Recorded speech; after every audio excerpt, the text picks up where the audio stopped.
In a universe where gods walk like officials and miracles are filed as procedures, escape is treated as a technical problem. Walls exist to be studied. Locks exist to be understood. Death itself appears as a mechanism that can be misdirected if one knows the angles. This is the world that frames Mr. Miracle, a territory built on the assumption that freedom is something you earn through precision and nerve, not something you are given. Before the crisis announces itself, the rules already hum beneath the surface. Nothing here is accidental. Every structure implies a countermeasure.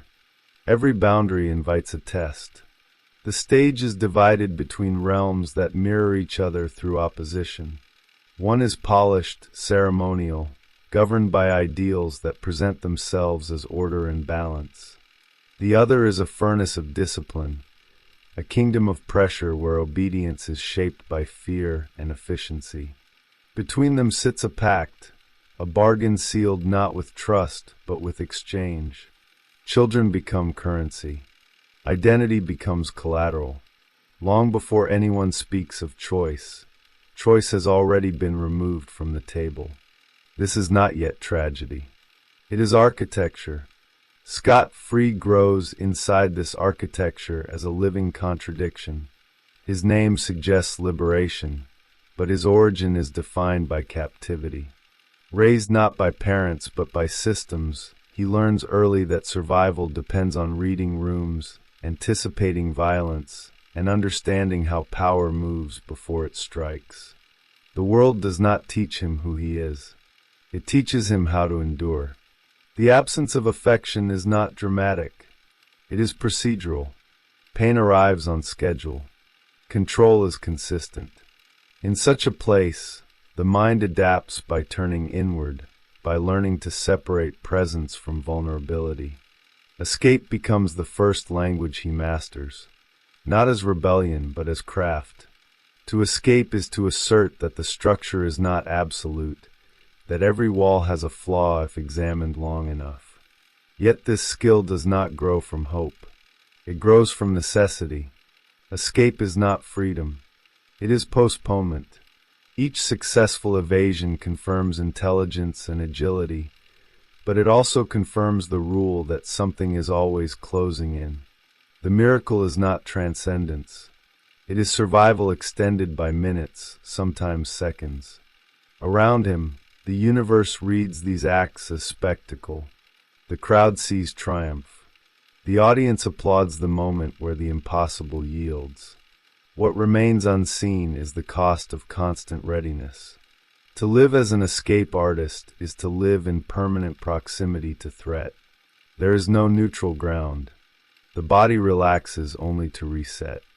The mind scans even in moments meant for rest.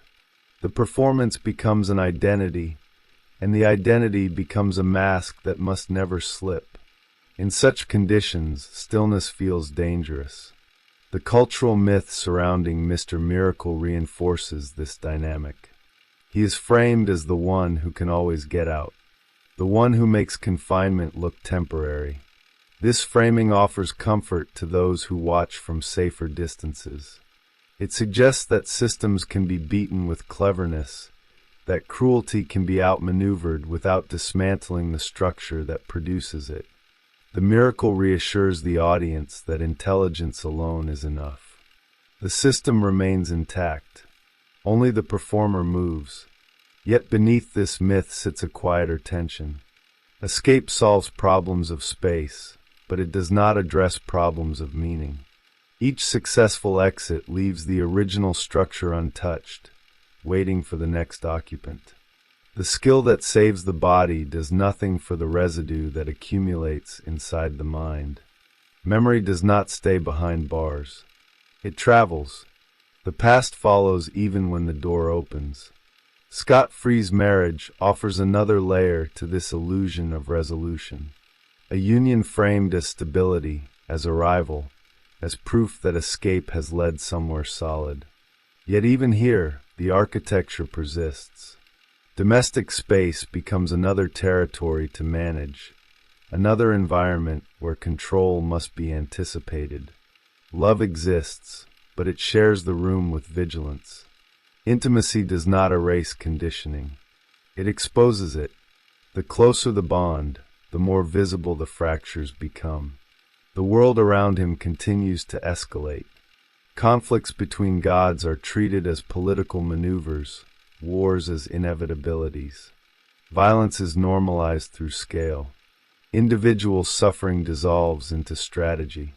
In this environment, Mr. Miracle's talent is not just tolerated, it is useful. He becomes a symbol that systems deploy to suggest resilience without change. The miracle distracts from the machinery. Before the central crisis declares itself, the signs are already present. Fatigue that cannot be wrested away. A sense of repetition disguised as progress. The feeling that every escape returns him to the same starting point, only dressed in different scenery. The mind begins to question whether freedom is a direction or merely a movement. The miracle starts to feel circular. This is where the true tension takes shape. Not between heroes and villains, not between realms or ideologies, but between the ability to leave and the inability to arrive. The question is no longer how to get out, but what remains when nothing is actively closing in. In a life defined by opposition, peace feels like an absence that cannot be interpreted. The skills that ensured survival offer no guidance here. The opening world of Mr. Miracle is therefore not one of chains and cells, but of assumptions. Assumptions about strength, about intelligence, about what it means to win. The conflict has not yet erupted, but it is embedded in every successful escape. Each miracle delays the reckoning. Each applause deepens the silence that follows. The stage is set. The walls stand. The audience waits. And somewhere between confinement and performance, a question forms that no lock can answer. What happens when the last door opens, and the one thing left inside is the self that learned to live behind it? Scott-Free's origin is structured less like a childhood and more like an experiment in pressure. He is not shaped by affection or guidance, but by exposure to a regime where identity is stripped down to function. The environment of apocalypse does not merely punish weakness, it defines weakness as deviation. Survival there requires an early understanding that the self must become unreadable. Emotion invites correction. Hesitation invites consequence. What develops in such a setting is not resilience in the romantic sense, but compartmentalization, a way of dividing awareness so the body can continue while the interior retreats. The figure who oversees this environment operates as a constant horizon of threat rather than a singular antagonist. Authority is not reactive. It is ambient.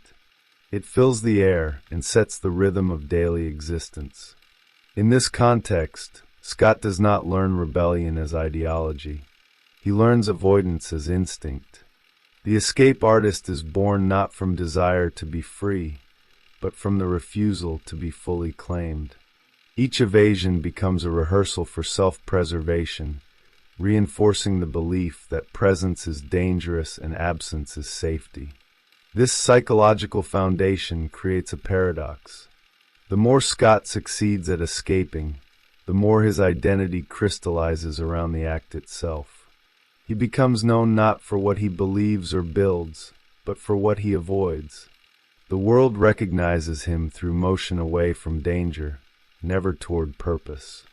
Over time, this dynamic begins to hollow the meaning of success. Escape does not accumulate. It resets. The skill that saves him today offers no insulation against tomorrow.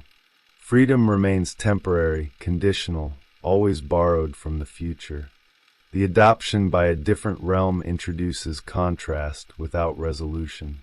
The new environment offers surface warmth, ritualized care, and the language of belonging. Yet it also carries expectations. The role assigned to Scott there is symbolic rather than personal. He is welcomed not as himself, but as a corrective gesture, a political counterweight, proof that systems can exchange suffering and call it balance. The underlying message remains consistent. Identity is negotiable.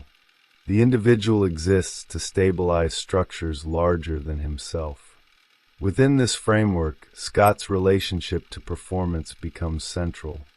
The public persona of Mr. Miracle is not an exaggeration of his inner life, but a containment strategy.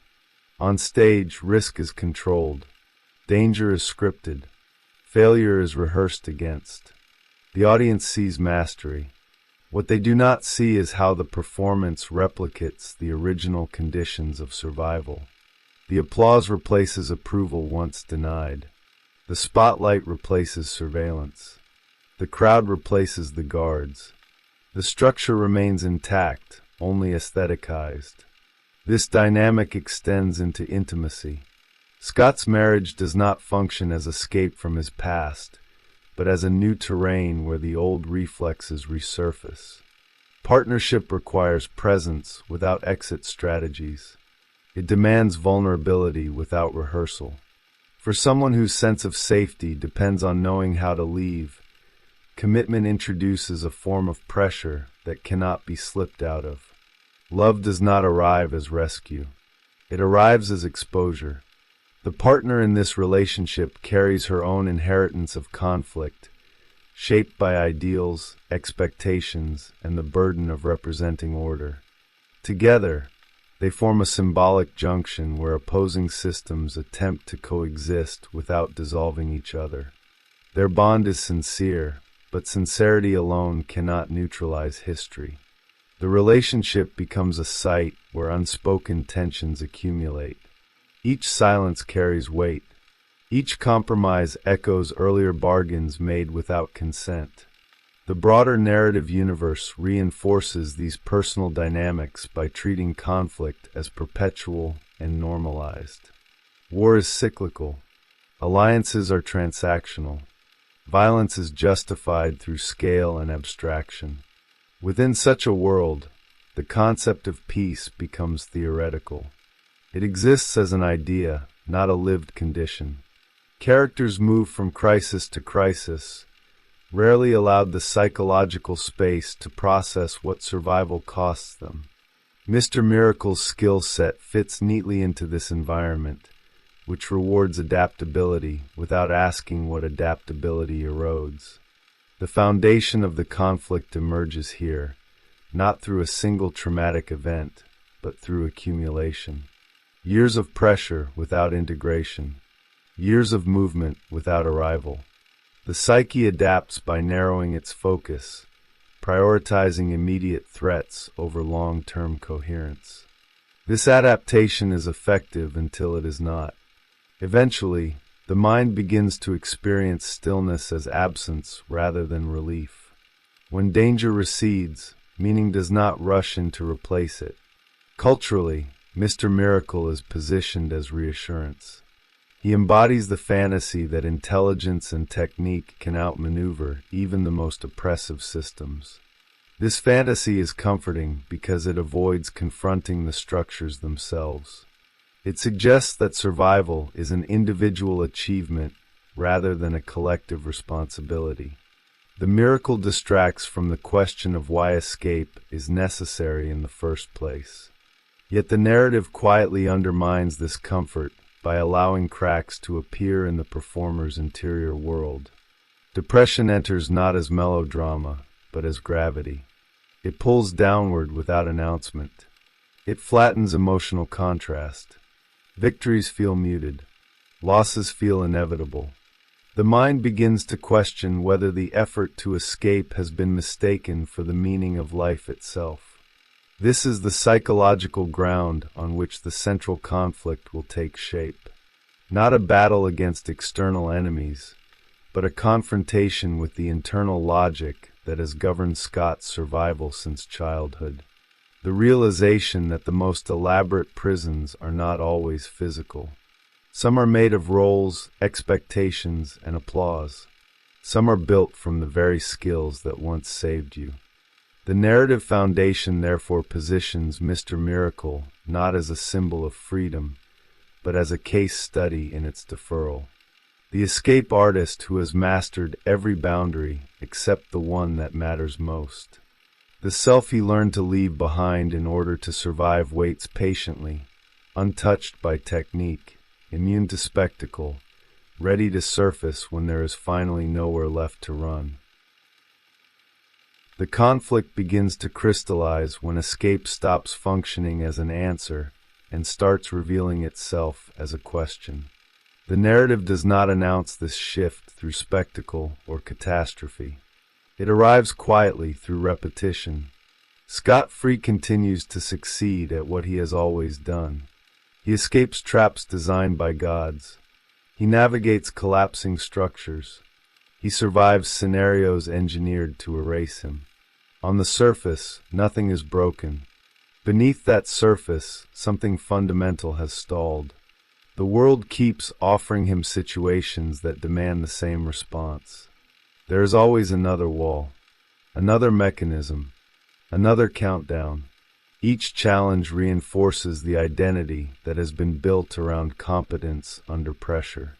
Yet the accumulation of these victories produces an unexpected effect.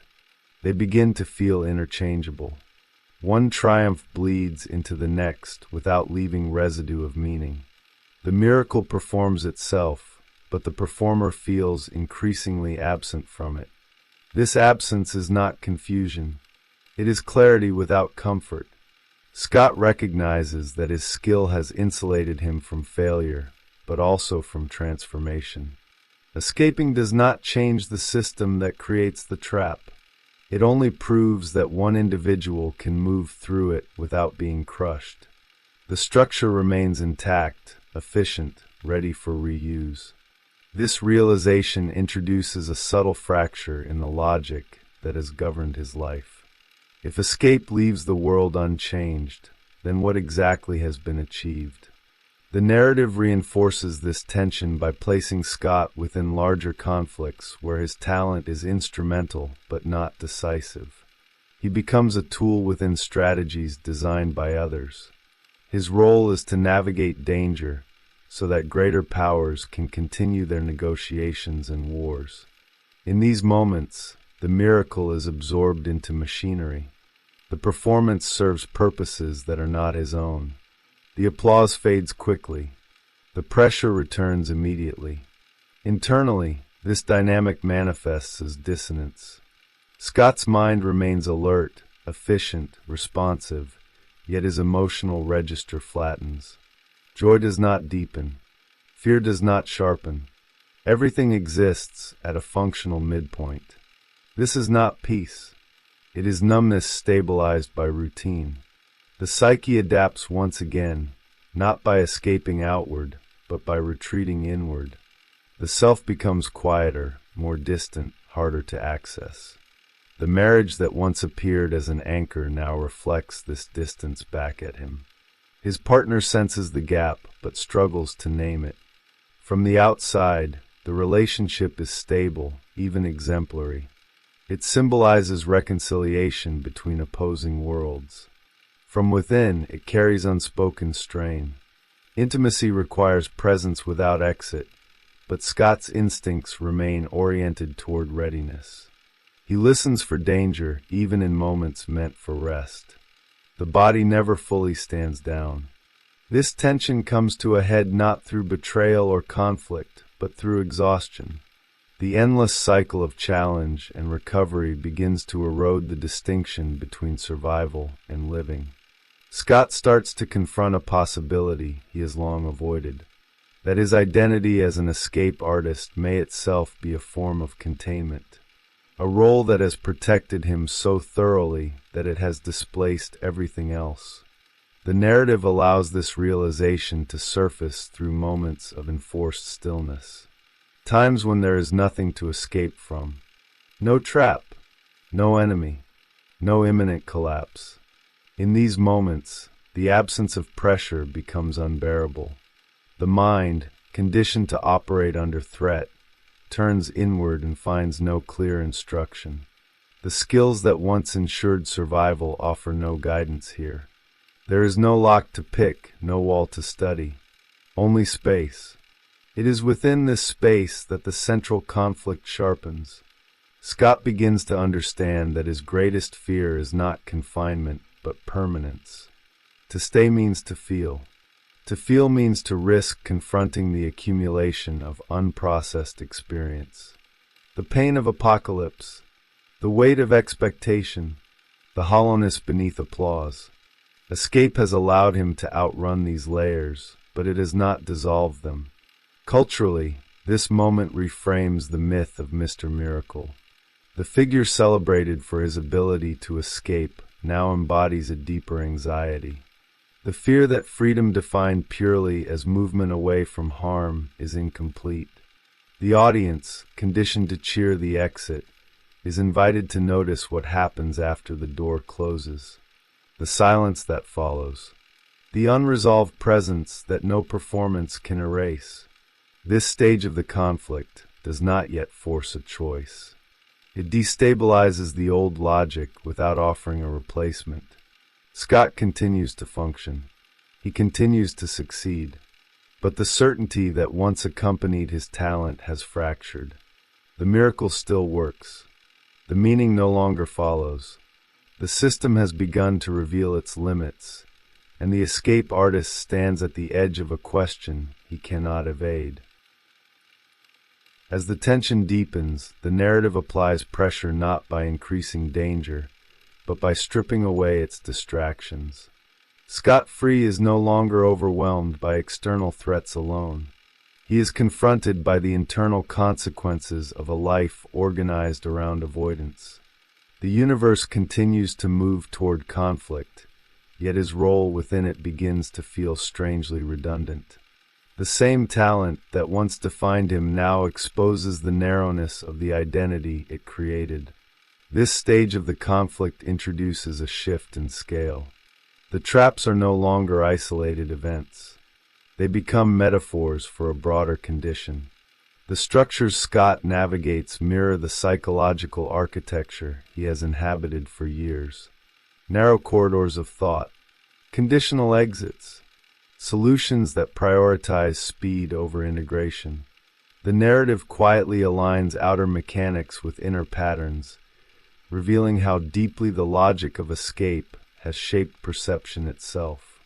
Scott's encounters with authority figures during this period sharpen this realization.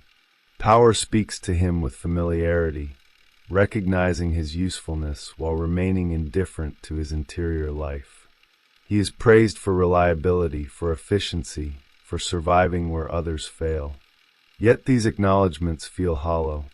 They confirm a function, not a person. The miracle is validated. The man remains peripheral. This dynamic reinforces a sense of being instrumentalized by systems that never intend to change.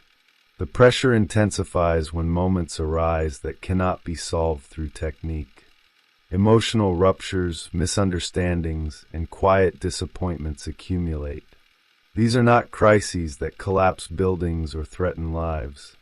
They are subtler fractures, occurring within relationships and self-perception. There is no apparatus to dismantle here, no mechanism to jam. The familiar strategies falter, revealing their limits. Scott's internal landscape begins to polarize. On one side sits the identity that has ensured survival, efficient, disciplined, admired. On the other sits an emerging awareness of absence, a recognition that something essential has been deferred for too long. Neutrality becomes impossible. To continue performing without questioning risks permanent dissociation. To stop invites confrontation with everything that has been postponed. The narrative heightens this polarization through its portrayal of time. The past does not remain behind him as history. It resurfaces as repetition. Memories intrude without narrative framing, not as flashbacks, but as emotional echoes. The mind does not revisit apocalypse to reinterpret it. It returns because it was never integrated. The trauma persists not as pain alone, but as orientation. It taught him how the world works, and that lesson has never been revised. In this phase, the idea of freedom itself comes under scrutiny. Scott begins to sense that freedom framed purely as escape is reactive, defined entirely by what it moves away from. It lacks a center. Without an internal point of reference, movement becomes endless. The self disperses across exits, never settling long enough to consolidate meaning. The miracle keeps him alive, but it also keeps him in motion, preventing any stable relationship with his own interior. The relationship that once symbolized balance now reflects this instability back to him. His partner remains present, grounded in ideals of order and responsibility. Her orientation is toward preservation and continuity. His remains oriented toward disruption and exit. Their bond becomes a contested territory where two different relationships to power and safety coexist uneasily. Neither is wrong. Neither is sufficient on its own. The tension between them is not personal failure. It is structural. The narrative resists offering relief at this point. There is no revelation that resolves the split. Instead, it emphasizes inevitability.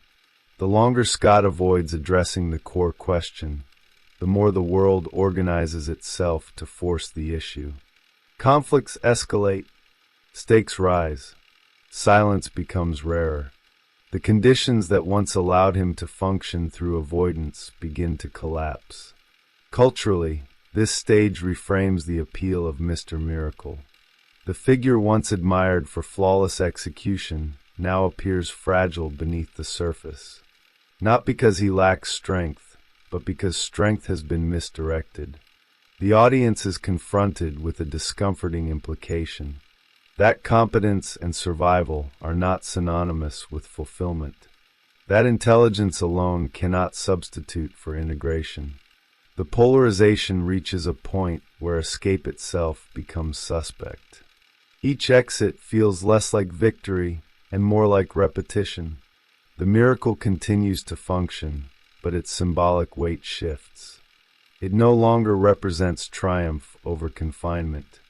It represents the persistence of a pattern that refuses to resolve. The more perfectly Scott escapes, the clearer it becomes that he is circling something he cannot outrun.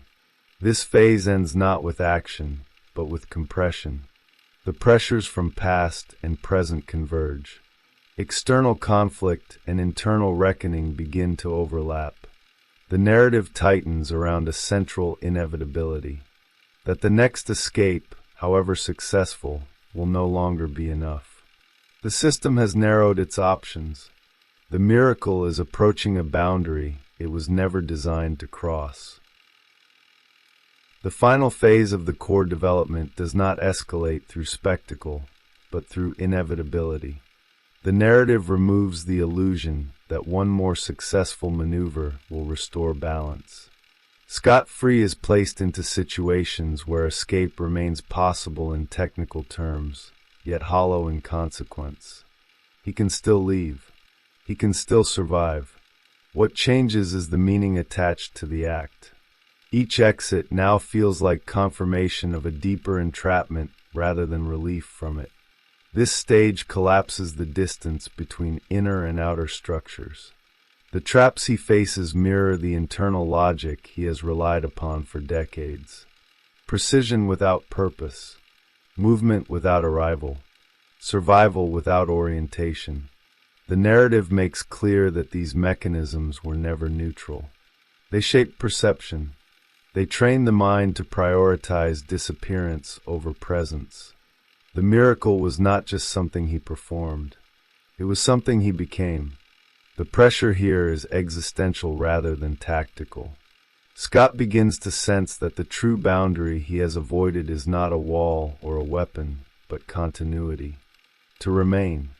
To inhabit a moment without scanning for exits.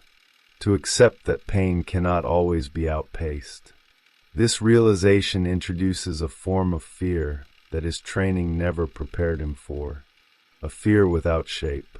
a weight without location. There is nothing to outthink, nothing to disarm. The narrative sharpens this confrontation by stripping away external validation. Applause fades. Praise becomes distant. The role of the miracle loses its cultural urgency as larger conflicts demand attention. Scott finds himself without the familiar feedback loop that once reinforced his identity. In this quiet, the absence becomes audible. The question he has deferred returns with insistence. Who is he when no one is watching him escape? The relationship at the center of his life becomes the final arena where this conflict manifests. Love offers no exit, no trick, no rehearsal. It demands participation rather than performance. The bond exposes the cost of constant withdrawal, the way emotional distance can masquerade as self-control. Scott is forced to confront how often he has been present in body while absent in commitment. Not out of malice, but out of conditioning. The narrative does not frame this confrontation as redemption. There is no sudden healing, no cathartic release. Instead, it presents a choice stripped of drama. Continue to define freedom as motion, or risk redefining it as endurance. The former guarantees survival. The latter offers no guarantees at all. This is not a heroic decision. It is an uncomfortable one. It requires relinquishing the identity that has ensured safety. Symbolically, this moment reframes the concept of escape. The final trap is not designed by an enemy. It is built from habit, memory, and expectation. The walls are invisible because they are familiar. To step outside them is to abandon certainty. The miracle, once a tool of defiance, now stands as an obstacle. It promises continuity at the cost of transformation. The narrative tightens around this realization without resolving it. Scott does not fail to escape. He succeeds as he always has. What changes is the recognition that success has become insufficient. The miracle works. The question remains. The system that shaped him cannot be dismantled through cleverness alone. It demands a different kind of engagement, one that risks exposure rather than disappearance. This phase concludes with a sense of compression rather than closure. The internal and external pressures align. The audience is left not with an image of triumph, but with the clarity of a boundary reached. The escape artist stands before a threshold that offers no technical solution. Beyond it lies something he has never practiced. Staying. The miracle has carried him this far. It will not carry him further. The conflict has fully taken shape, not as a battle to be won, but as a condition that must be inhabited. The system no longer asks whether he can escape. It asks whether he can remain without vanishing himself in the process. The story of Mr. Miracle extends beyond its narrative frame because it articulates a cultural anxiety that many systems quietly depend on. The fascination with escape is not unique to this character. It reflects a broader social myth that equates freedom with mobility, with the ability to exit rather than the capacity to inhabit. In this sense, the miracle functions as a mirror held up to cultures that celebrate cleverness and adaptability while avoiding deeper questions of integration and responsibility. Within popular imagination, the escape artist occupies a reassuring role. He confirms that even the most oppressive environments contain loopholes, that intelligence and skill can outmaneuver cruelty without requiring collective reckoning. This reassurance is seductive because it preserves existing structures. If escape is possible for the exceptional individual, then the system itself does not need to change. The miracle becomes a pressure valve that releases tension without threatening the foundation. This dynamic resonates with contemporary experiences of institutional fatigue. Work cultures that reward burnout disguised as resilience. political systems that normalize crisis as background noise, media environments that valorize reaction speed over reflection. In each case, success is measured by how quickly one adapts, not by whether the conditions demanding adaptation are justifiable. Mr. Miracle's popularity draws strength from this alignment.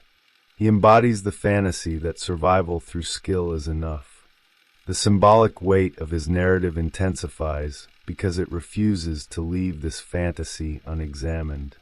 By exposing the interior cost of perpetual escape, the story destabilizes the audience's identification with the hero. The miracle no longer functions solely as spectacle. It becomes diagnostic.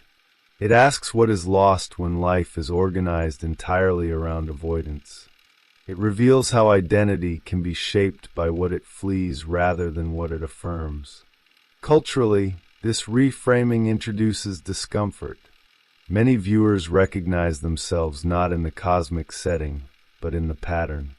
The constant readiness, the inability to rest without guilt, the fear that stillness will invite collapse. The narrative articulates a condition where motion substitutes for meaning, where productivity masks emptiness. The escape artist becomes an emblem of modern competence stretched to its psychological limit. The story also engages with how visibility amplifies these dynamics. Mr. Miracle exists within a universe where performance is always observed, where survival is public and therefore consumable. His escapes are not private acts of preservation. They are events. This visibility mirrors contemporary environments where personal resilience is broadcast and monetized. Struggle becomes content. Endurance becomes brand. The miracle thrives in this ecosystem, but it is also distorted by it. As the narrative deepens, it challenges the audience to reconsider the ethics of admiration. What does it mean to celebrate someone for surviving conditions that should not exist? What does applause conceal? The story does not accuse the audience directly. It invites reflection by slowing down the spectacle, by lingering on aftermath rather than climax. The silence after the escape becomes as important as the escape itself. The symbolic landscape of the story reinforces this shift. Spaces once defined by confinement expand into territories of ambiguity. The arena is no longer a place of contest, but of repetition. The center is no longer secure. The periphery becomes familiar. These spatial metaphors resonate with cultural experiences of dislocation, where traditional markers of stability erode and individuals are left navigating systems that demand constant self-management. The relationship between Mr. Miracle and his world also illustrates how collective myths absorb individual suffering. His pain is not denied. It is reframed as proof of strength. This reframing allows communities to celebrate endurance without confronting its source. In this way, the miracle participates in a cycle of symbolic sacrifice. The individual bears the cost so the structure can persist. Yet the narrative complicates this cycle by making the cost visible. Depression is not portrayed as weakness or failure. It appears as consequence, a logical outcome of prolonged pressure without integration. This portrayal resonates culturally because it aligns with growing awareness of mental health as a structural issue rather than a personal flaw. The story suggests that environments shape interior life in ways that cannot be overridden by skill alone. The symbolic meaning of escape shifts accordingly. It is no longer a clean line from danger to safety. It becomes a loop, a motion that returns the subject to the same unresolved center. This loop mirrors cultural patterns of consumption and distraction, where relief is temporary and dissatisfaction returns with familiar persistence. The miracle exposes the loop without offering easy exit. By situating this realization within a mythic framework, the story achieves durability. It does not rely on topical references or explicit commentary. It uses archetypal movement to articulate conditions that recur across eras. The escape artist stands alongside other cultural figures who reveal the limits of their defining traits. The strong man who cannot rest, the visionary who cannot belong, the survivor who cannot arrive.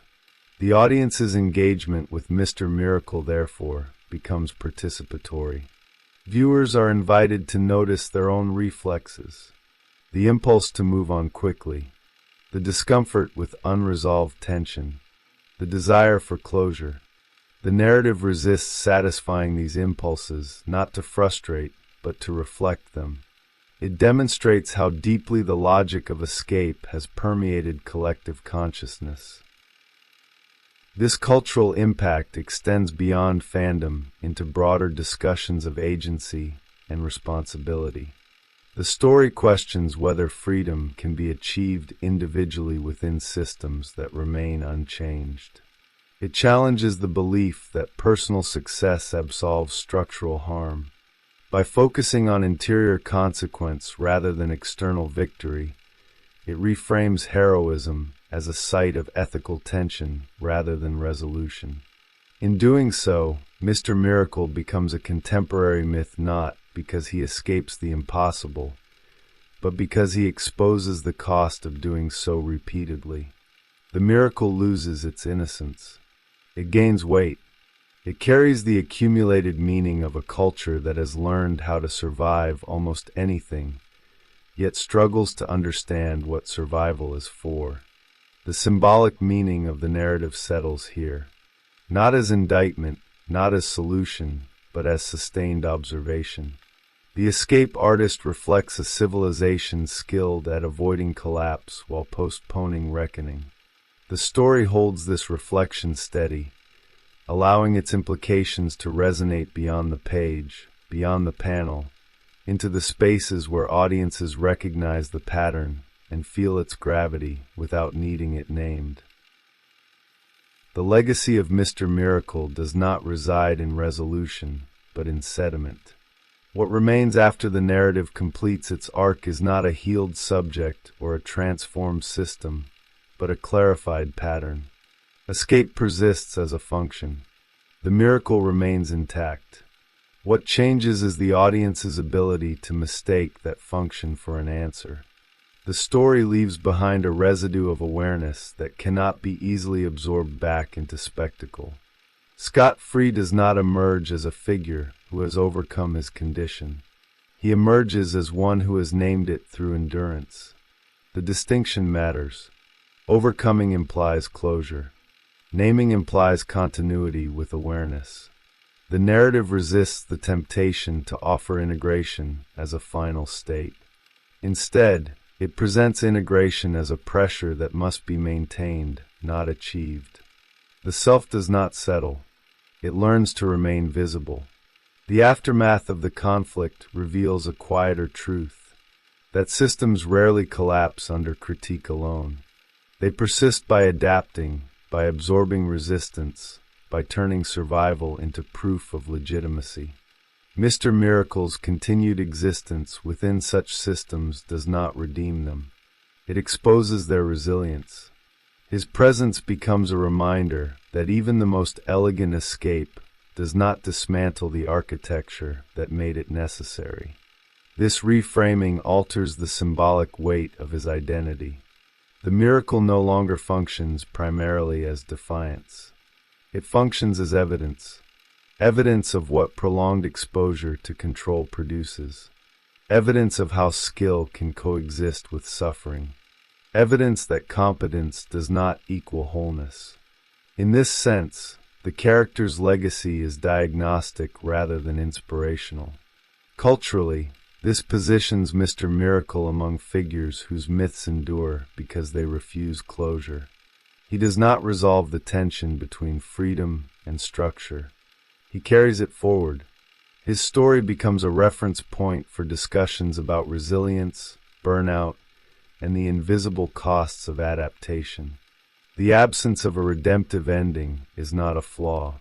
It is the mechanism by which the narrative continues to operate in the collective imagination.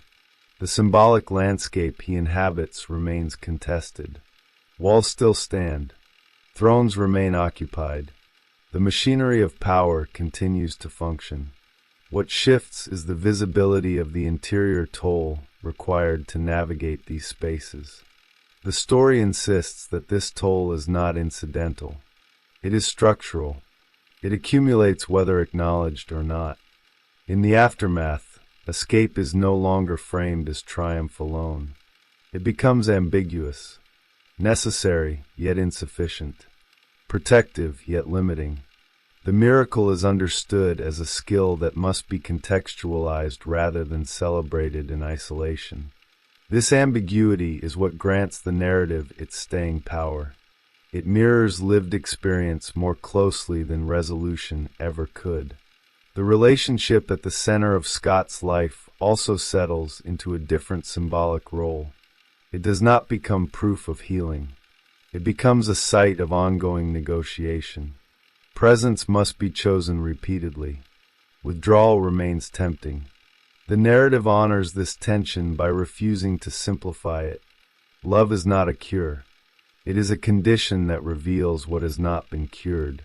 Over time, the figure of Mr. Miracle functions less as a hero to emulate and more as a lens through which to examine cultural expectations. Expectations that demand constant adaptability.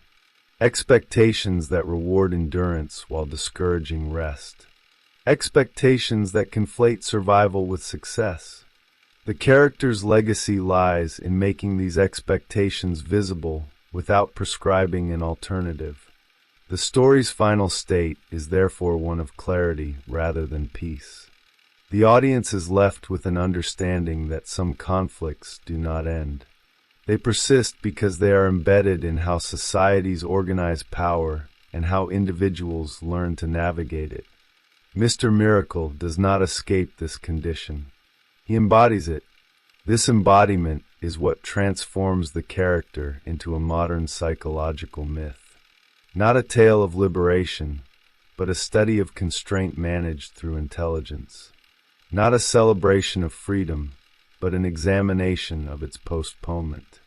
The miracle endures because it refuses to resolve the contradiction at its core. What remains, finally, is not an answer, but a question that continues to operate. Can a self shaped entirely by escape learn to remain without dissolving? Can a culture that celebrates survival confront the systems that make survival heroic in the first place? These questions are not resolved. They are inherited. The legacy of Mr. Miracle is this inheritance. A narrative that does not close, but settles into the collective psyche as a reminder that escaping everything except yourself is not failure. It is the point where the real work begins.